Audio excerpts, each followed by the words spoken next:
Ne veç se po zbatojmë një ligj nga periudha para 13 vjetëve dhe më në fund po zbatohet ligji. Sipas kryeministrit Albin Kurti, ligji për të huajt fillet i ka qëmati derisa nga qeveria e tij veç po finalizohet. Megjithse u shpreh optimist për zbatimin e tij, Kurti nuk dha fare detaje për dokumentet ilegale që po kthehen në ato të Republikës së Kosovës. Ai u tha gazetarëve se me këto lëvizje do të bëhet inkorporimi në sistemin e Kosovës dhe i 2 shtyllave të fundit ilegale, sistemi të shëndetësisë dhe arsimit. Ky nuk është një veprim politik, ky është zbatim i ligjit, zbatim gradual në bashkëpunim me Bashkimin Evropian, në mënyrë që në Kosovë të kemi legalizim, normalizim, investime për të gjithë qytetarët pa dallim. I bindur për zbatimin e ligjit u shpreh edhe ministri i punëve të brendshme Xhelal Sfeshla, por një ashtu si Kurti pa dhënë detaje. So dokumenti janë ndrruar, tash i kanë dozuar ilegale për mimor Kosovës.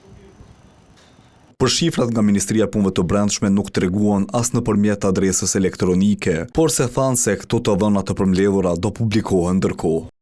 Në një përgjigje për Dukagjinin, ky institucion shpjegoi procedurat e legalizimit të dokumenteve të strukturave paralele serbe.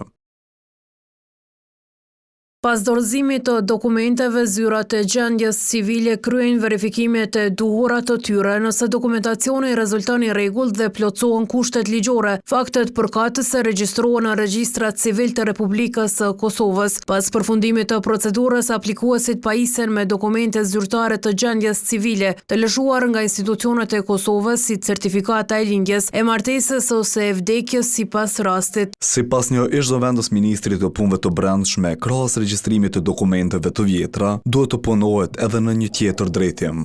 Por e rëndësishme është që mos të tejkalohen afatet dhe mos të ketë më lëshime të tjera dhe marrëveshje apo koncesione në këtë raport të regjistrimit, si të fakteve të lindjes, certifikatave të ndryshme, vdekjet e kështu me radhë. Pra, regjistri civil i Republikës Kosovës duhet të plotësohet dhe pastaj të vazhdojmë një konsistente regjistrimi i çdo qytetari të Republikës së Kosovës në regjistrin civil, pa kaluar paraprakisht në struktura tjera jo ligjore.